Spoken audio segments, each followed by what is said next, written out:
They taught us to chase, to hustle, to reach, to strive, as if reality were something outside of us waiting to be conquered. But what if that was the trap all along?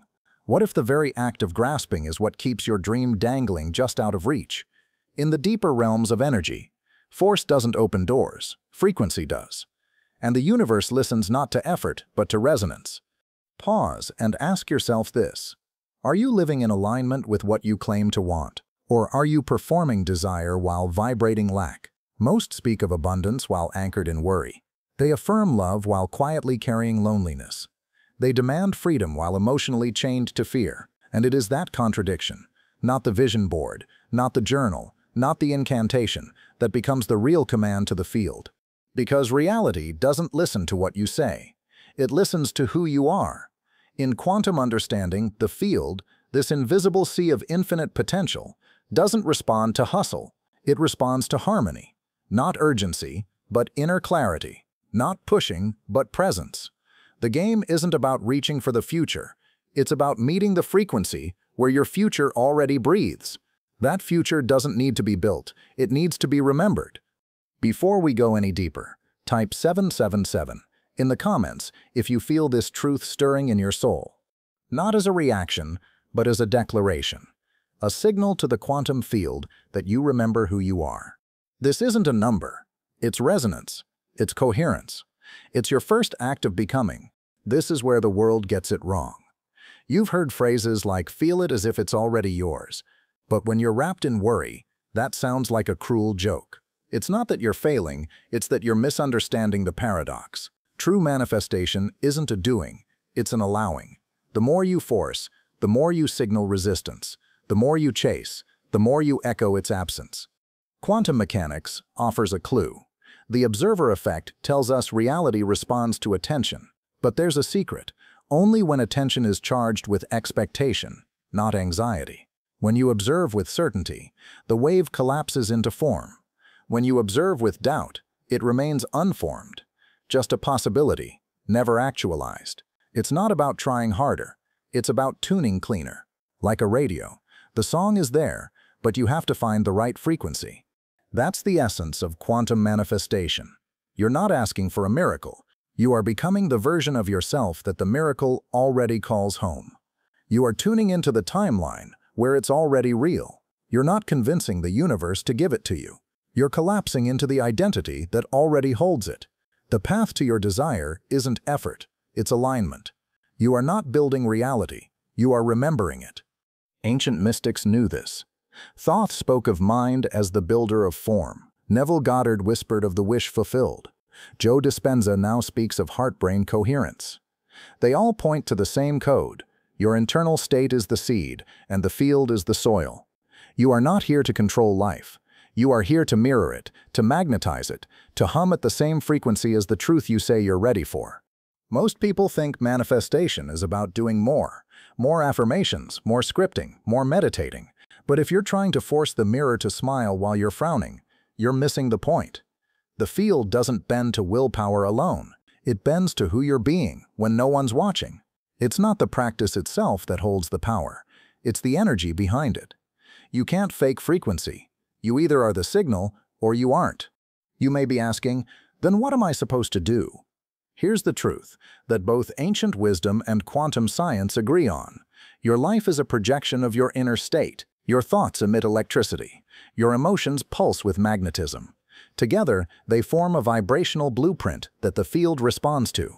Not the vision of your dream, but the vibration you're living in, right now. That's the real creation engine. Imagine you want wealth, but every day you check your bank account with dread. You scroll job listings with fear. You dream but panic about bills. That's not alignment. That's interference. And the field isn't cruel. It simply mirrors. You're not being punished. You're being informed. The echo is not personal. It's precise. The signal you broadcast determines the version of reality you'll receive, not because of karma, because of coherence. This is why the chase must stop. The version of you who already has what you want is not somewhere far off. They are existing in another frequency, right now. Your job isn't to reach for them, but to merge with them, to breathe their breath, think their thoughts, feel their ease. The more you practice this identity, the more natural it becomes. You're not pretending, you're remembering. That's the sacred return. The science confirms it. Neuroplasticity reveals your brain doesn't know the difference between an actual memory and a vividly imagined one. When you feel gratitude for a future that hasn't happened yet, you begin to rewrite your biology. The circuits fire, the chemistry flows, the body learns the future like it's the present, and in that state, the field begins to bend. Not from force, but from familiarity. Neville Goddard called it assuming the feeling of the wish fulfilled. But it wasn't about pretending. It was about infusing. Letting that emotion become so deeply felt that your body cannot tell whether it's coming or going. In that calibration, reality moves. It doesn't resist. It doesn't delay. It recognizes itself in you. It recognizes the frequency and delivers its mirror, not as reward, but as reflection. So stop waiting for signs. Become the sign. Stop asking the field for proof. Be the evidence. That's when it all begins to shift. When you stop watching for the miracle and start walking as it, when you stop performing faith and start living it. You won't need validation because the feeling itself becomes the proof. And that's the moment the wave collapses, and the invisible becomes visible, not someday, now. You may not realize it yet, but the field is always listening, not to your words, but to your signal. And your signal isn't what you want, it's what you consistently feel. The question isn't, how can I get there? It's what am I tuning into right now? The future is not waiting for you to earn it. It's waiting for you to embody it. The timeline is already real. Are you aligned? This is where most people fall. They touch the frequency for a few moments, maybe during meditation, maybe during journaling, but then they slide back into fear. They rehearse the lack.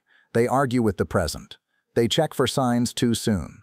And like digging up a seed every day to see if it's sprouting, they interrupt the process. The field isn't slow.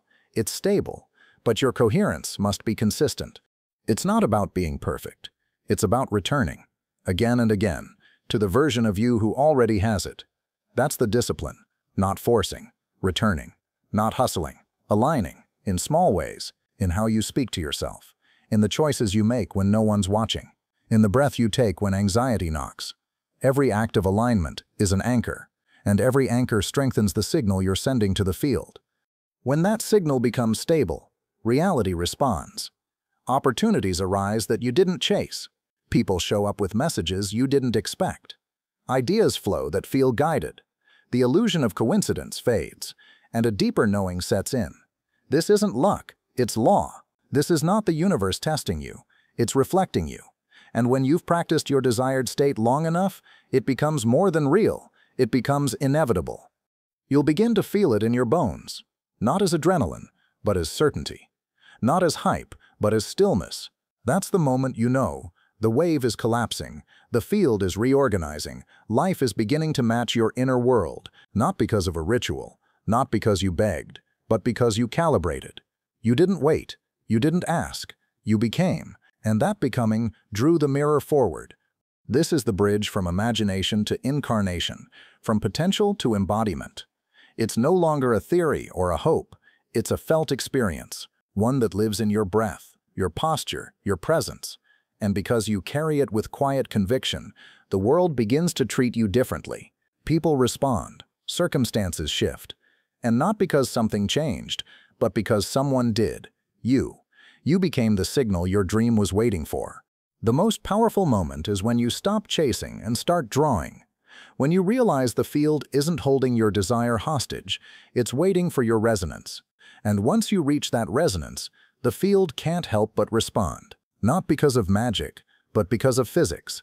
You become the gravity. You stop attracting and start embodying. You no longer speak about the dream. You speak from it. Here's what's truly mind-shifting. In quantum physics, every possible outcome already exists. The version of you who has the love, the peace, the wealth, they're not imaginary. They're active, vibrating, waiting to be accessed. You're not building a new life. You're selecting from infinite timelines. The question isn't if it exists. The question is, are you attuned to it? Not mentally, but emotionally, energetically. That's how selection works, not by logic, but by frequency.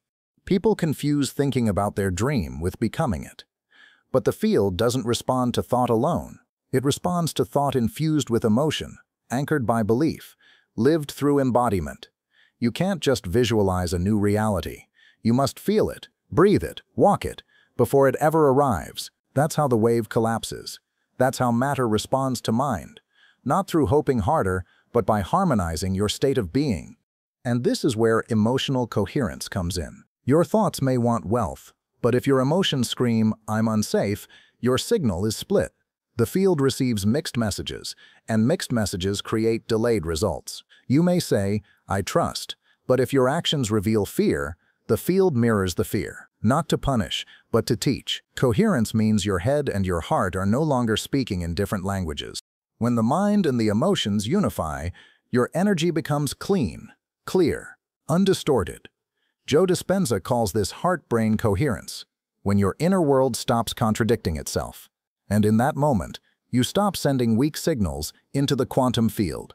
You send one powerful frequency, like a lighthouse in still water. Gratitude, trust, certainty. These aren't just nice feelings. They are magnetic blueprints. They instruct the field in what to form. And those emotions are chemical. Gratitude releases dopamine. Trust releases serotonin. Joy releases oxytocin. Your biology responds to the state of your spirit. You feel different because you are different. And the more often you visit that state, the more you normalize it, the more your body memorizes it, until it becomes your default, not your fantasy. And once it's your norm internally, it begins to emerge externally. You reclaim authorship, not by demanding, but by demonstrating. Not by waiting for life to give you a reason to feel good, but by choosing to feel good as the reason. This is how you stop being reactive and become instructive. You stop letting the outer world determine your frequency, and you start letting your frequency dictate the outer world. That's the true power, not control, but calibration. Neville called it assumption.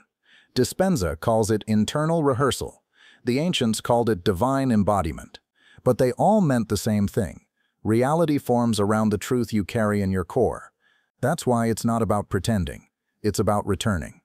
Returning to the you who already knows, who already is. And when you do, when you stop reaching and start remembering, reality doesn't resist. It recognizes. There comes a moment in your journey when you realize you are no longer waiting for a sign. You are the sign. You're not checking the clock or scanning the sky for permission. You are tuned to something deeper now. A quiet certainty, a sacred rhythm, the pull of a timeline that doesn't ask for effort, only embodiment. You've stopped trying to impress the universe. Now you're in communion with it. From this space, manifestation becomes less about wishing and more about remembering. You remember who you were before the fear, before the doubt, before they taught you that miracles were rare. You remember that reality is not something you wait for. It's something you radiate, and the more deeply you feel it as already done, the faster it moves toward you. Not because of pressure, but because of coherence. The quantum field is exact. It does not judge, delay, or favor. It reflects, always. You want proof? Watch your emotions. Watch your behaviors.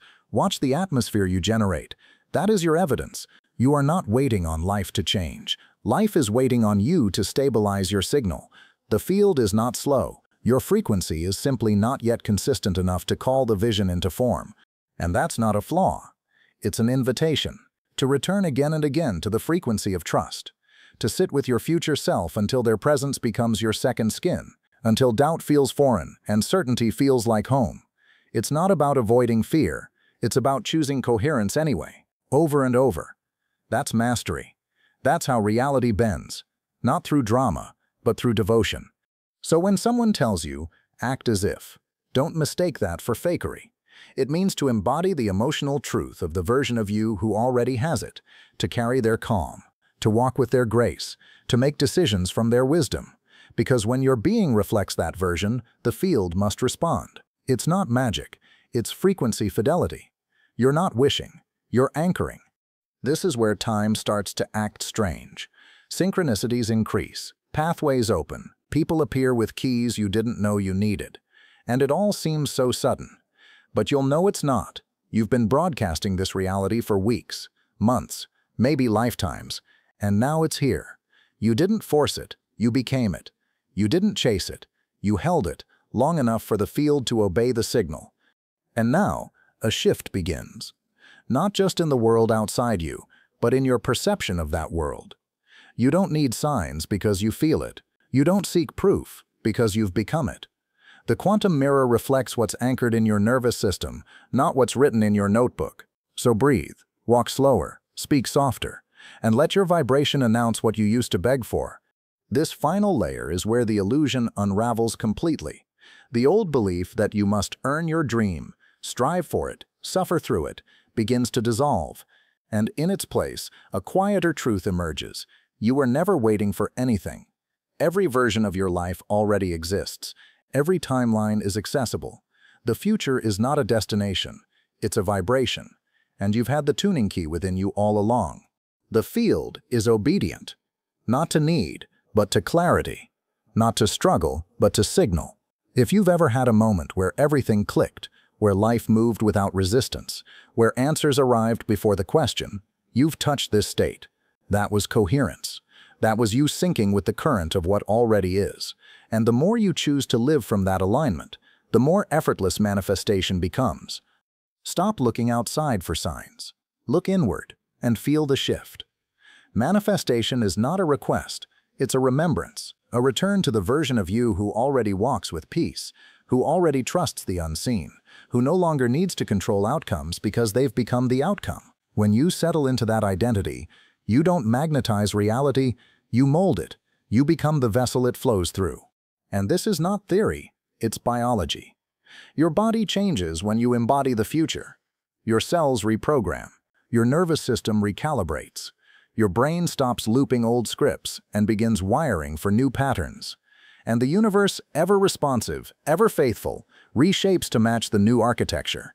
Not because you asked louder, but because you became clearer. Because you moved from waiting to knowing, from effort to ease.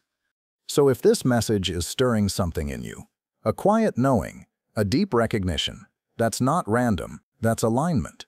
You're hearing this because your field is ready, ready to release the chase, ready to stabilize the self, who no longer begs or bargains but breathes truth without fear. That version of you is not a fantasy, it's a frequency, and you're closer to it than you've ever been. Let this be your turning point. Not the moment you try harder, but the moment you stop trying. Not the moment you beg for change, but the moment you become the change. This is the quantum key. It's not about forcing reality to bend. It's about remembering that it already is, just waiting for your signal to claim it. When you finally stop waiting, the field responds with speed and certainty. So breathe into this knowing. Let the old timelines dissolve. Let complexity go. You were never meant to chase your destiny. You were meant to stand still in your truth and let destiny find you. The most powerful transformations don't arrive in thunder. They arrive in quiet awareness, a shift in breath, a change in posture, a new emotional signature. And when you feel it, you've already collapsed the wave.